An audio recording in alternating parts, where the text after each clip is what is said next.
Hello student, welcome back to my channel compete से गीता। तो आज का हमारा जो टॉपिक है वो आपका टॉपिक रह गया था यहाँ पे मारवाड़ के। तो मारवाड़ के जो उपकेंद्र हैं पहले हम उसके बारे में देखेंगे, यहाँ पे अजमेर और नागौर। ठीक है, उससे पहले मैंने आपको कंप्लीट करा दिया था, जोधपुर कराया था, आपका बीकानेर करवाया था और लास्ट आपका कौन सा करवाया था, एक कौन सा, हाँ अजमेर, बीकानेर, नागौर और एक कौन सा था आपका किशनगढ़। ठीक है, तो किशनगढ़ भी आपका कंप्लीट करवा दिया है। अब दो और भी बचे हैं। ठीक है, जोधपुर, बीकानेर, किशनगढ़, तीन आपके टॉपिक कंप्लीट हो गए हैं और जो चौथा है यहाँ पर देखेंगे अजमेर और नागौर। तो इसके बारे में हम देखेंगे, ज्यादा नहीं है, इंपॉर्टेंट पॉइंट्स जो लिख रखे हैं बस आप उसको ध्यान दीजिए। ठीक है, वैसे इतना ज्यादा पूछा नहीं जाता है अजमेर और नागौर। अजमेर से हो सकता है कि आपके स्थापत्य पूछ लिया जाए, तो वो तो आपको स्थापत्य जितने भी राजस्थान के जितने भी हैं वो सब आपको करा दिए जाएंगे कि राजस्थान में कौन कौन से स्थापत्य हैं। ठीक है, मैं आपको एक शॉर्ट्स आपको डाल दिया करूंगी, मैं शॉर्ट्स भी अपलोड करती रहती हूँ कि बाकी स्टूडेंट को अगर नहीं पता है तो एक बार शॉर्ट्स के में आप जाइए, जो शॉर्ट्स यहाँ पर है तो वहां पर आप देखिएगा कि वहां पर वेस्टर्न से भी रिलेटेड मतलब शॉर्ट्स हैं और उससे भी रिलेटेड हैं, स्थापत्य से भी। ठीक है, तो यहाँ पे मतलब आज कल से ही स्टार्ट कर दिया था, तो यहाँ पे सोच रही हूँ कि स्थापत्य का भी आपका शॉर्ट्स डाल दिया करूंगी ताकि आपको ज्यादा से ज्यादा मैटर साथ में स्थापत्य का भी मिल जाए। चलिए, तो बाकी जो स्टूडेंट हैं, स्टूडेंट जो भी ग्रुप में जल्दी शेयर करिए ताकि उन स्टूडेंट को भी मतलब ये मैटर मिल सके। और बाकी जो भी स्टूडेंट है अगर कोई टेलीग्राम से नहीं जुड़ा है तो चैनल के अबाउट सेक्शन में जाके टेलीग्राम के लिंक से जुड़ सकता है। ठीक है, चलिए तो फिर स्टार्ट करते हैं। बहुत सारी बातें हो गई। पहले हम देखेंगे हमारा मारवाड़ चल रहा था, तो मारवाड़ में हम 3 पॉइंट्स पढ़ चुके हैं। पहला जोधपुर था, दूसरा बीकानेर था, तीसरा किशनगढ़ था। तो यहाँ पर 2 पॉइंट बचे हैं, अजमेर तथा नागौर। ठीक है, तो पहले हम इसके बारे में देख लेंगे। ठीक है, सबसे पहले हम देखते हैं यहाँ पर स्थापना। देखो ये चीज भी बता देती हूँ, हड़ौती केंद्र के जो 3 केंद्र हैं, कोटा, बूंदी और एक झालावाड़, ये तीनों के तीनों मोस्ट इंपोर्टेंट है, जिसमें से सबसे ज्यादा इंपोर्टेंट है कोटा और बूंदी।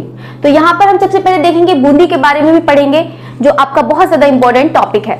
तो चलिए तो फिर स्टार्ट करते हैं। यहाँ पर जो कल का छूटा था, अगर बाई चांस कोई मारवाड़ के अगर नहीं देख रहा है तो यहाँ पे मारवाड़ के मैंने सारे केंद्र करवा दिए हैं। अगर नहीं देखा है तो वीडियो में आप जाकर देख सकते हैं, तो वहां पर आपको मिल जाएगा।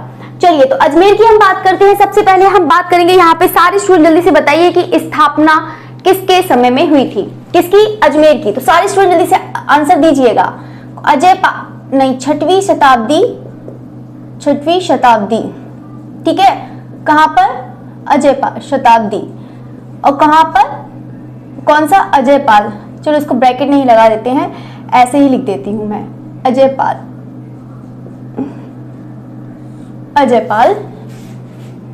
चौहान। ठीक है, याद रखिएगा, अजयपाल चौहान। ठीक है, ये तो आपका हो गया। ज्यादा चित्रकार इतना ज्यादा पूछते भी नहीं है। स्थापना हो गया आपका 6वीं शताब्दी, अजयपाल चौहान हो जाएंगे। ठीक है, इतना ज्यादा आर्टिस्ट पूछता नहीं है, लेकिन आप याद कर लीजिए, चांद, तैयब मेहता, राम सिंह। ठीक है, अल्लाह बख्श, हुस्ना तथा साहिबा, ये दोनों की दोनों क्या है, महिला चित्रकार हैं। जो एक इनका चित्र है, आप जल्दी से देखो, ऑप्शन देने की जरूरत नहीं पड़ेगी, आप जल्दी से सारे स्टूडेंट जल्दी से ऑप्शन बताइए। देखो ऑप्शन में से चांद, तैयब मेहता, राम सिंह, ये 3 ही ऑप्शन में ले लीजिए और मुझे बताइए कि जो मतलब राजा पाबू जी का छवि चित्र, राजा पाबू जी का जो छवि चित्र है वो किसने बनाया है। चांद ने बनाया है, तैयब मेहता ने बनाया है, तैयब मेहता कह रही हूँ, तैयब मेहता आ गए, यहाँ पे आर्टिस्ट नहीं, तैयब है। ठीक है, तैयब या फिर राम सिंह ने बनाया है। ठीक है, तो यहाँ पे मैं सोच रही हूँ राजस्थान के तैयब मेहता कहाँ से आ गए। चलिए, तो राजा पाबू जी का छवि चित्र है, तो सारे स्टूडेंट जल्दी से बताइए कि किसने बनाया है। बताइए जल्दी से, सारे स्टूडेंट बताइए किसने, तीनों में से ही है, तो किसका हो जाएगा, चांद है ना। एक ही याद कर लीजिए, इसका इंपॉर्टेंट है, याद करिएगा। ठीक है, राजस्थान की कुंजी, अब यहाँ पर क्या बोल रहा है कि राजस्थान की कुंजी किसने कहा है, किसने कहा है, जल्दी से सारे स्टूडेंट जल्दी से बताइए, राजस्थान की कुंजी किसने कहा है, बताइए सारे स्टूडेंट जल्दी से आंसर दीजिए। मैं आप लोग के लिए आंसर का वेट भी कर लेती हूँ, बहुत से स्टूडेंट को टाइप करने में थोड़ा टाइम लगता होगा ना, इसीलिए मैं उनके लिए वेट कर रही हूँ। लिखिए और बताइए किसने करा है, कर्नल टॉड ने करा है। किसने, कर्नल टॉड। अच्छे से पढ़िएगा, आराम से पढ़िएगा। ठीक है, आपको एक एक मैटर मिल रहा है, बस आप उसको रट के जाइएगा। एक भी आपका क्वेश्चन बिल्कुल एग्जाम में बाहर नहीं जाएगा, बस थोड़ा सा पेशेंस रखिए, आपको सब करा दीजिए, मतलब सब करा दिया जाएगा। बहुत सारे स्टूडेंट के कि हाँ जल्दी, देखो जल्दी मत करिए, जितना मैं देती हूँ कम से कम उसे 5 बार जरूर पढ़िएगा, कम से कम 5 बार, मैंने ज्यादा से ज्यादा नहीं कहा है, कम से कम 5 बार। चलिए नागौर है, नागौर के एक ही चित्रकार हैं जिनका नाम है गंगाराम। बहुत ऐसे नाम है तो बहुत जल्दी याद भी हो जाएंगे आपको। गंगाराम चित्र है यहाँ पे ठाकुर इद्दू सिंह राह है, ठीक है, ठाकुर इद्दू सिंह की छवि, ये चित्र है। वृद्धों का मिलने का दृश्य, यहाँ पर वृद्धों का मिलने का दृश्य आपको मिल जाएगा किसमें, राजस्थान में, ठीक है। यहाँ पे जो संग्रहालय है, तो सारे स्टूडेंट जो बताइए ये वाला जो है वृद्धों का, मतलब वृद्धों का मिलने का दृश्य, वृद्धों का मिलने का जो दृश्य है वो कौन से संग्रहालय में संग्रहित है, बताइए जल्दी से सारे स्टूडेंट बताइए। ये वाला क्वेश्चन संग्रहालय बताइए, सारे स्टूडेंट जल्दी से बताइए कौन सा हो जाएगा, आपको पता भी है सर कावस, अब तो बताइए, अब तो पता ही होगा। थोड़ा देखो आपको मैंने हिंट भी दे दिया, सर कावस जी जहांगीर, सर कावस जी जहांगीर आर्ट, नहीं संग्रहालय, ठीक है, जहांगीर यहां लिख देती हूं, संग्रहालय, ठीक है। और कहां पर है जल्दी से सारे स्टूडेंट बताइए, सर कावस जी संग्रहालय जो है वो कहां पर है, सारे स्टूडेंट जल्दी से बताइए कहां पर हो जाएगा, मुंबई में हो जाएगा, ठीक है। अब देखो यहाँ पर तो ये चीज हो गया, ये इंपॉर्टेंट है, याद कर लीजिएगा, ठीक है। ये इतना ज्यादा नहीं है, ठाकुर इद्दू सिंह का छवि का जो है ये इतना इंपॉर्टेंट नहीं है, ये वाला इंपॉर्टेंट है। वृद्धों का मिलने का दृश्य है वो कौन संग्रहालय में है, सर कावस जी जहांगीर संग्रहालय मुंबई। वृद्ध तथा छवि का निर्माण इसमें प्रमुखता से हुआ है, किसमें, नागौर में हुआ है। और नागौर किसका मतलब उपकेंद्र है, किसका है, किसका है, मारवाड़ का है, ठीक है, याद रखिएगा, ठीक है। ये दो तो आपके हो गए, बाकी आपको फिर से याद करना है मारवाड़ के, फिर से जोधपुर याद करना है, बीकानेर याद करना है, किशनगढ़, और तीसरा अजमेर है, और चौथा आपको कौन सा हो जाएगा, नागौर हो जाएगा, ठीक है। ये तो चीज आपके जो इंपॉर्टेंट है, यहाँ से जितने भी उपकेंद्र है उसको अच्छे से याद करिएगा। अब हमारा जो तीसरा पॉइंट शुरू हो रहा है, जो केंद्र है, ठीक है, जो पॉइंट आपका शुरू होने जा रहा है वो कौन सा है, हड़ौती। तो हड़ौती के जो प्रमुख 3 केंद्र हैं उसके नाम सारे स्टूडेंट जल्दी से बताइए। तो वैसे भी तो लिखा ही है तो आप लोग जानते होंगे, बूंदी, कोटा और झालावाड़, ठीक है। तो यहाँ पर हम सबसे पहले देखेंगे बूंदी के बारे में देखेंगे।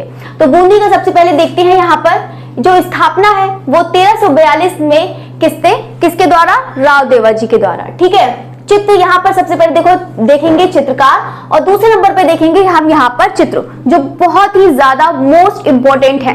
आपको यहाँ पर बहुत सारे, चाहे आपका रीता प्रताप हो, चाहे आपकी कोई और भी हो जो आपके पास हो, इतना अच्छा मैटर आपको नहीं मिलेगा। यहाँ पर बहुत सारी बुक्स का है, तो बहुत सारे स्टूडेंट इसको ध्यान से देखिएगा, ठीक है। चलिए तो फिर स्टार्ट करते हैं। आपको चित्रकार है, सुरजन है, मोस्ट इंपॉर्टेंट है। अगर हम यहाँ पर देखें कि सुरजन को, तो यहाँ पर सबसे ज्यादा अगर चरमोत्कर्ष होता है तो यहाँ पर इनके ही टाइम में होता है, कहाँ मतलब किसका, बूंदी का, ठीक है, जो विकास है, ठीक है। तो यहाँ पर हम सुरजन का, यहाँ पर सुरजन, ठीक है। दूसरा है अहमद अली, यहाँ पे सुरजन के जो पौत्र हैं ये भी बता देते हैं, यहीं से बता देते हैं कि जो इनके पौत्र हैं, यहाँ पे लिखा है सुरजन सिंह के पौत्र हैं कौन, राव रतन सिंह, उनको उपाधि भी मिली थी, किसकी, सर बुलंद राय व रामरज, ठीक है, ये सर बुलंद राय, ठीक है, व रामराज, ठीक है, यहाँ पे रामराज पड़ी हुई, रामराज दोनों की उपाधि मिली थी, ठीक है। ये 2 पॉइंट आप याद करिएगा, इसको भी दोबारा भी पढ़ा देंगे, ठीक है। सुरजन है, अहमद अली है, उत्कल राम है। उत्कल राम का जो मोस्ट इंपोर्टेंट है ये वाला आप याद करिएगा, बहुत बार एग्जाम में पूछ लिया जाता है, राजा अनिरुद्ध सिंह हाड़ा, ठीक है, किसका, राजा अनिरुद्ध सिंह हाड़ा, ये चीज याद रखिएगा। तो बिल्कुल एकदम माइंड में फीड कर लीजिए कि ये किसका है, उत्कल राम का है। तो एक बार सब लोग सारे स्टूडेंट बताइए किसका है, उत्कल राम का है, ठीक है, राजा अनिरुद्ध सिंह हाड़ा, ठीक है, ये चीज याद रखिएगा। अब हम बात करेंगे यहाँ पे दूज का चांद देखते प्रेमी युगल, मोस्ट इंपोर्टेंट है, इसको तो बिल्कुल एकदम माइंड में, जो जो मैं बता रही हूँ माइंड में फीड कर लो। मैं एक टॉपिक लेके चलती हूँ, बहुत सारे यहाँ पे जो पॉइंट्स आते हैं मुझे दिख जाते हैं, उसको तो ऐसा लगता है कि बिल्कुल एकदम माइंड में फीड कर लो, ठीक है, उसको बस निकलने मत देना। यहाँ पे एग्जाम के लिए बहुत ज्यादा इंपॉर्टेंट है, दूज का चांद देखते हुए प्रेमी युगल, ठीक है, जो कहां पर संग्रहित है, Prince Wales of museum Mumbai. ठीक है, यहाँ पे प्रिंस वेल्स म्यूजियम में है, कहां पर है, और ये आप जानते हैं मुंबई में है। ठीक है, ये चीज याद रखिएगा दोनों चित्र। बाकी ये मत करना कि मैंने बोला था कल राजस्थान में जहांगीर मतलब राष्ट्रीय संग्रहालय में है, लेकिन आपको यहाँ पर सब याद करना। देखो यहाँ पे आपके 3-4 बदल चुके हैं, प्रिंस वेल्स ऑफ म्यूजियम भी बदल चुका है, सर कावजी जहांगीर संग्रहालय भी बदल चुका है। तो यहाँ पर ये चीज याद रखना कि कौन सा चित्र कहाँ पर कौन सा है। ठीक है, तो दूज का चांद देखते प्रेमी युगल कौन सा हो जाएगा, प्रिंस वेल्स म्यूजियम मुंबई में हो जाएगा। ये चीज इंपॉर्टेंट है, तो याद रखिएगा। और किसने बनाया है, किसने बनाया है, मोहन ने बनाया है। ठीक है, याद रखिएगा, आर्टिस्ट। ठीक है, ये चीज हो गया। अब हम देखते हैं यहाँ पर डोडिया। ठीक है, डोडिया देखते हैं, रामलाल है, श्री किशन है। ठीक है, बाई चांस हो जाए कि श्री किशन है तो ये मत समझिए कि हाँ कि किशनगढ़ शैली के होंगे। ठीक है, श्री किशन है तो इसका मतलब है ये कहाँ के हैं, बूंदी के हैं। ठीक है, साधु राम है, जिसमें से सबसे ज्यादा इंपॉर्टेंट है आपका मोहन है, उत्कल राम मोस्ट इंपॉर्टेंट है, अहमद अली इंपॉर्टेंट है, बाकी तो रामलाल इंपॉर्टेंट है, बाकी इतना है। बाकी बस 3 ही बचे, उसको भी याद कर लेना। देखो याद करने का सबसे अच्छा तरीका आती हूँ, पहले एक तरफ से मैं इंपॉर्टेंट बताती हूँ, फिर मैं कहती हूँ इसको भी याद कर लेना। ठीक है, तो इसका मतलब है सभी याद करना है। मैं इंपॉर्टेंट है, इंपॉर्टेंट। अब बताओ इंपॉर्टेंट में से क्या आप इंपॉर्टेंट करेंगे, बताइए। वैसे तो अगर आप राजस्थान की एक पूरी बुक है, ठीक है, अब राजस्थान को इसको पूरा पढ़ोगे, राजस्थान बहुत बड़ा चैप्टर है, थोड़ा नहीं है, बहुत बड़ा चैप्टर है। आप भी नहीं जानते हैं, कोई भी पढ़ाई की कोई भी सीमा नहीं होती है। पढ़ाई तो बिल्कुल एकदम असीमित होती है, उसका कोई अंत ही नहीं है। ठीक है, तो यहाँ पर इंपॉर्टेंट है तो कोशिश करिए कि इंपॉर्टेंट में से इंपॉर्टेंट मत निकालिए। ठीक है, चलिए तो यहाँ पर हम बता देते हैं।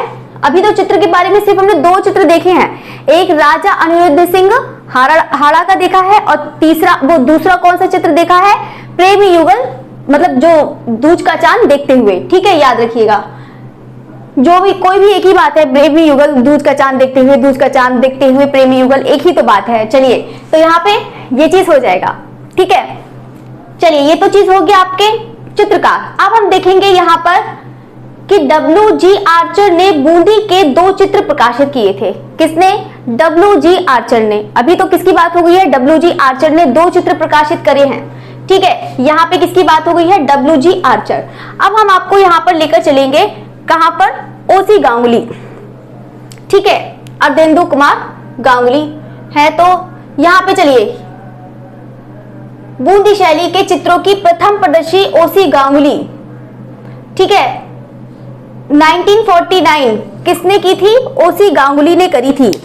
ठीक है, किसने करी थी, O.C. गांगुली ने करी थी 1949 में। किसने, बूंदी शैली के चित्रों की प्रथम प्रदर्शनी जो करी थी वो किसने करी थी, O.C. गांगुली ने 1949 में करी थी। ठीक है, ये चीज हो गया आपका कंप्लीट।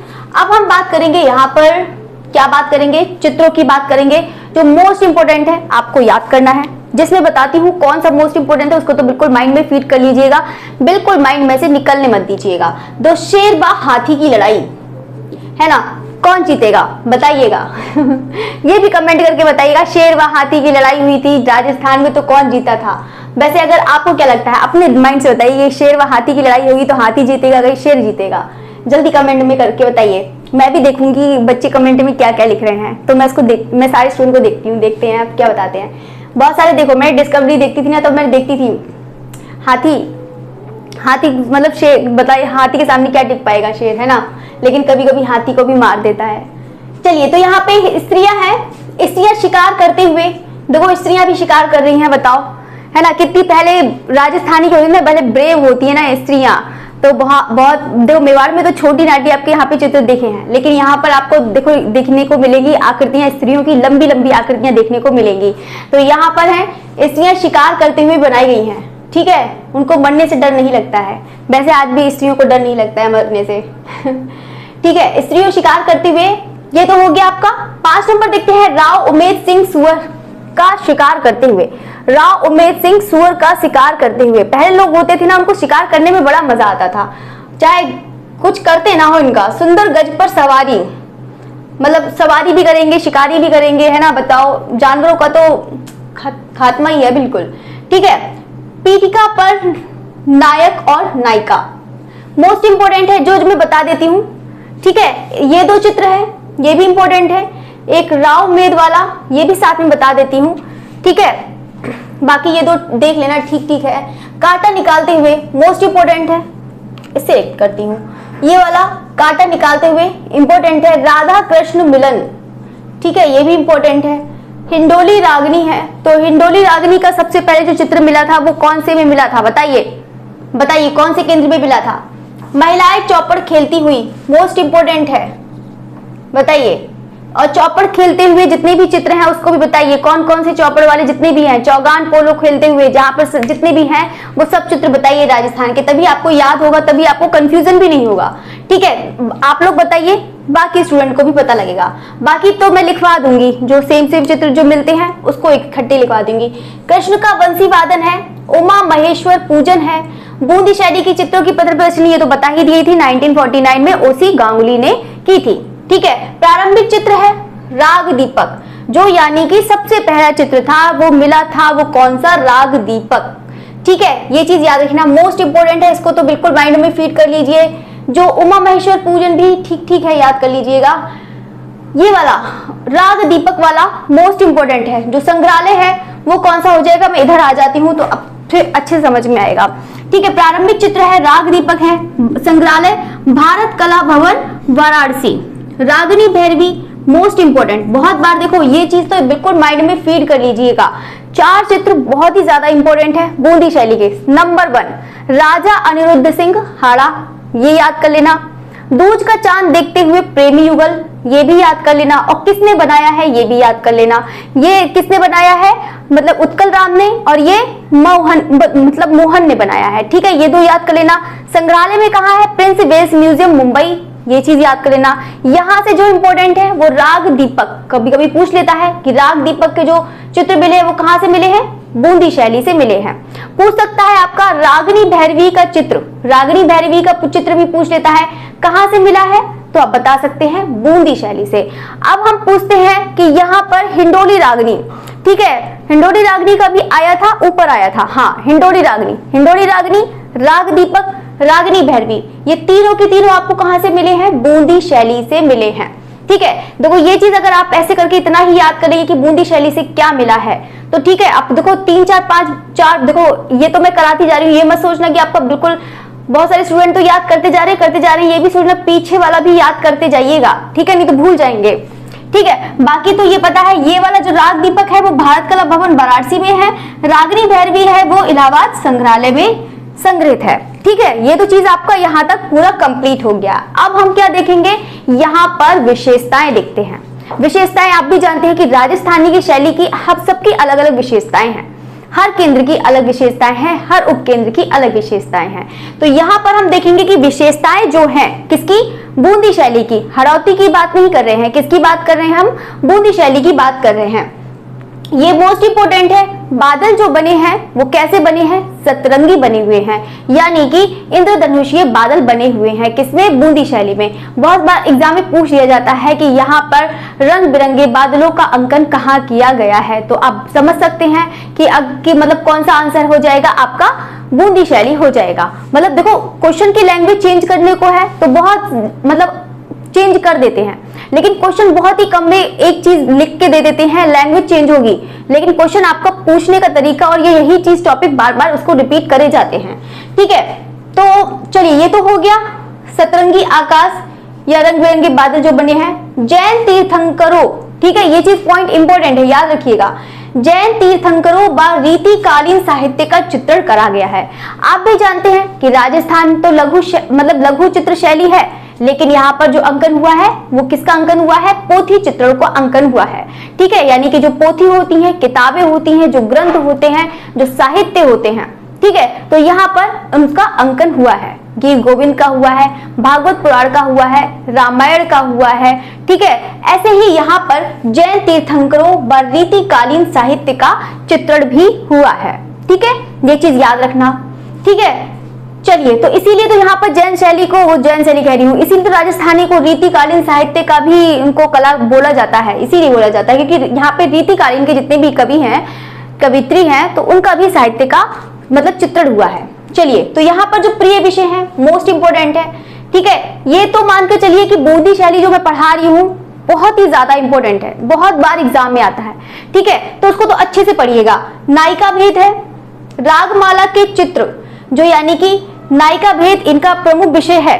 बहुत सारे यहाँ पे नायिका भेद के चित्र बने हुए हैं, किसमें? बूंदी शैली में। रागमाला के भी चित्र हैं, क्योंकि आपने रागिनी भैरवी देखा, राग दीपक देखा, हिंडोली रागिनी देखा, तो यहाँ पर आपको क्या मिल जाएंगे? रागमाला के भी चित्र मतलब मिलते हैं। तो यहीं पर जो इनके प्रारंभिक चित्र देखा था आपने, राग दीपक जो देखा था आपने, प्रारंभिक चित्र देखा था, कौन सा दिखा था? राग दीपक। इसीलिए बूंदी शैली का जो जन्म माना जाता है वो किससे माना जाता है? रागमाला, यानी कि रागमाला से संबंधित यहाँ पर चित्र मिले हुए हैं, ठीक है। जो बूंदी शैली का जन्म वहीं से माना जाता है, ठीक है। ये चीज पॉइंट क्लियर हो गया। अब हम यहाँ पर देखेंगे कि स्नान दृश्यों को प्रमुखता से चित्रित किया गया है, यानी कि जो स्नान करते हुए दृश्य हैं यहाँ पर प्रमुखता से अंकन किया गया है बूंदी शैली में, ठीक है। रंग कैसे है? नारंगी व हरे रंगों का मतलब अंकन है। मतलब अभी तक आपने देखा था, पीला देखा था, मटमैला देखा था, गुलाबी देखा था किशनगढ़ में आपने गुलाबी रंग देखा होगा, और बीकानेर में आपने पीला रंग देखा था, मटमैला पीला देखा था, ठीक है।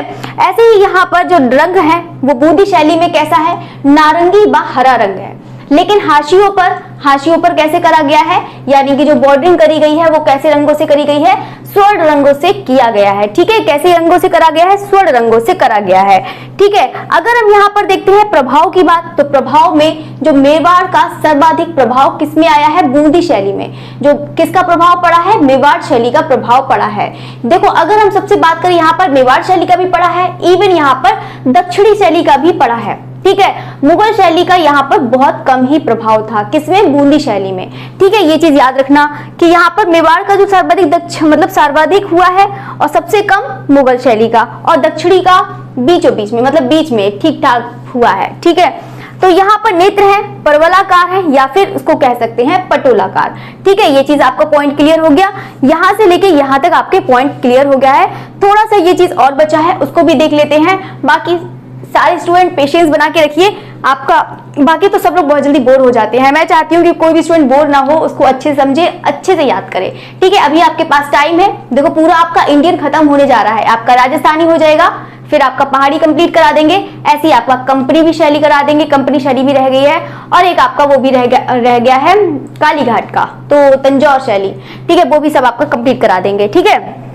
चलिए, तो यहाँ पे पॉइंट्स की तो स्पेलिंग गलत है चलिए, यहाँ पे पॉइंट्स हैं, तो पॉइंट्स देखते हैं। यहाँ पर कुछ मेन पॉइंट्स हैं। चरमोत्कर्ष है यहाँ पे छत्रसाल व उमेद सिंह के समय हुआ, ठीक है। यहाँ पे राव रतन सिंह जो सुरजन सिंह का पौत्र था, ये बता ही दिया था, उनकी उपाधि मिली थी सर बुलंद राय व रामराज की उपाधि इनको मिली थी, ठीक है। यहाँ पे खत परदाज, तो सारे स्टूडेंट जल्दी से बताइए कि खत परदाज होता क्या है, ठीक है। सारे स्टूडेंट बताइए, जल्दी से बताइए, खत परदाज आपने मुगल शैली में पढ़ा है? अगर बाई चांस नहीं पढ़ा होगा तो मैं बता दूंगी, तब तक आप लोग बताइए। खत परदाज का प्रयोग हुआ है, यानी कि आंगिक उभार के लिए, यानी कि आंगिक उभार के लिए, ये नहीं कि खत परदाज आंगिक मतलब जो अंग को उभारने के लिए हुआ है खत परदाज का प्रयोग, नहीं। खत परदाज होता है रेखाओं से ही उसके 3D, जैसे रेखाओं से आप 3D इफेक्ट दे ही सकते हैं, ठीक है। जैसे कि मान लो कोई भी चीज हो, अगर मान लो कोई चीज उभारनी हो, कोई भी चीज ऐसे करके आप लाइनिंग कर देंगे, है ना, तो ये उभरा हुआ लगेगा। रेखाओं द्वारा तो आप कर ही सकते हैं, कोई भी चीज होता है तो रेखाओं द्वारा ही कर सकते हैं ना, ठीक है ना। लाइनिंग के ऊपर होना चाहिए कि कोई भी 3D इफेक्ट कुछ भी बनाते हैं तो ऐसे ही तो करते हैं, ठीक है। तो यहाँ पर है, तो ये रेखाओं द्वारा यहाँ पर क्या करा गया है? खत परदाज का प्रयोग कराया है, मतलब रेखाओं से यहाँ पर उभार लाया गया है, ठीक है। चलिए, तो यहाँ पर खत परदाज का प्रयोग हुआ है। बादल महल के भित्ति चित्र रतन के समय बने हैं। रतन कौन है? सुरजन सिंह का पौत्र, यानी कि राव रतन सिंह के समय में बने हैं, ठीक है। याद रखिएगा, किसके? बादल महल के भित्ति चित्र। अधिकांश चित्र विक्टोरिया अल्बर्ट संग्रहालय में है। कहां पर है अधिकांश चित्र? विक्टोरिया, ठीक है। ये चीज याद रखना। तो विक्टोरिया अल्बर्ट संग्रहालय है कहाँ? लंदन है। यहाँ पर पॉइंट में यहाँ पर देखते हैं कि जहांगीर के समय में बूंदी कोटा का विभाजन हुआ, ठीक है। हो सकता है कि कभी कभी एग्जाम में पूछने वाले को देखो कुछ भी पूछ सकते हैं, ऐसे पूछ सकते हैं कि जो कोटा बूंदी का विभाजन हुआ था वो किसके समय में हुआ था? अकबर, जहांगीर, शाहजहां, ऐसे करके भी पूछ सकते हैं। तो यहाँ पर ये पॉइंट भी इसको लिख लीजिएगा। लगभग ये मान के चलिए कि 1825 1829 के लगभग हुआ था, ये वाला मुझे याद नहीं आ रहा है। तो जहांगीर के शासन समय में बूंदी कोटा का मतलब ये समझ लीजिए कि 19वीं शताब्दी का मतलब, ठीक है, 19 हाँ समय में बूंदी कोटा का विभाजन हुआ, ठीक है। पुनः 1857 में कोटा व बूंदी के कुछ स्थान लेकर झालावाड़ की नींव पड़ी, ठीक है। ये चीज याद रखिएगा, बहुत ही ज्यादा इंपॉर्टेंट है, इसको अच्छे से याद करिएगा, बहुत ही ज्यादा इंपॉर्टेंट है। पूरा मैंने आपको कंप्लीट करा दिया है। मैं एक बार चेक कर लेती हूँ बोर्ड में कि कोई पॉइंट रह तो नहीं गया है, क्योंकि एक बार क्लास हो चुकी थी तो एक बार हो चुका था। मैं चाहती थी कि पॉइंट आपका रहे ना, ठीक है। तो इसको मैंने अच्छे से करा दिया है। आज का आप लोग का बस यही काम है कि आप इसको अच्छे से याद करिएगा। बाकी देखते हैं 10:30 बजे आपको मिलते हैं, क्लास में नहीं मिलते हैं लेकिन पूरी कोशिश करेंगे कि 10:30 बजे आपकी क्लास हो, ठीक है। वैसे आपको तो मिल ही जाएगा जैसे क्लास होगी, ठीक है। बाकी तो टाइम मेरा संडे को बदल जाता है, ये वाला 6 बजे टाइम हो जाता है, 7 बजे टाइम हो जाता है, कभी 8 बजे हो जाता है ना। तो ये तो अब मिल ही जाता है। लेकिन अगर कोई टेलीग्राम से नहीं जुड़ा है तो वो चैनल के अबाउट सेक्शन में जाइए, वो टेलीग्राम लिंक से जुड़ जाइए ताकि आपको नोटिफिकेशन भी मिल जाए कि कब आपकी क्लास होने वाली है, ठीक है। तो बाकी मैं शेयर कर ही देती हूँ। बाई चांस मुझसे अगर भूल से रह जाता है तो आप लोग भी शेयर कर सकते हैं मेरे चैनल को, मतलब चैनल को नहीं, चैनल को भी करिए, चैनल को तो कोई करता ही नहीं होगा, मतलब क्लास को सब्सक्राइब कर सकते हैं अगर किसी ने देखा हो सबसे पहले तो, ठीक है। बाकी फिर कल अपनी ही तरीके से क्लास चलेगी 2 बजे, और कौन सा है 2 बजे चलती है, 10:30 बजे चलती है। बाकी तो आपका वेस्टर्न देखो, सब लोग की मैंने इच्छाएं भी पूरी कर दी, वेस्टर्न स्टार्ट करवा दिया है, तो वेस्टर्न भी सारे स्टूडेंट अच्छे से पढ़िएगा। चलिए, तो आज का बस यही तरीका है, इसको अच्छे से याद करिएगा। जाते जाते सारे स्टूडेंट लाइक भी करिएगा और शेयर भी करिएगा कि ठीक, ताकि ज्यादा स्टूडेंट मिल सके।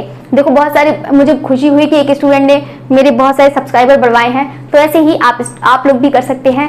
तो उन लोगों को भी शेयर करें ताकि वो ज्यादा से ज्यादा लोग भी यहाँ से जुड़ पाए, ठीक है। चलिए, तो फिर मिलते हैं कल। Okay, thank you everyone.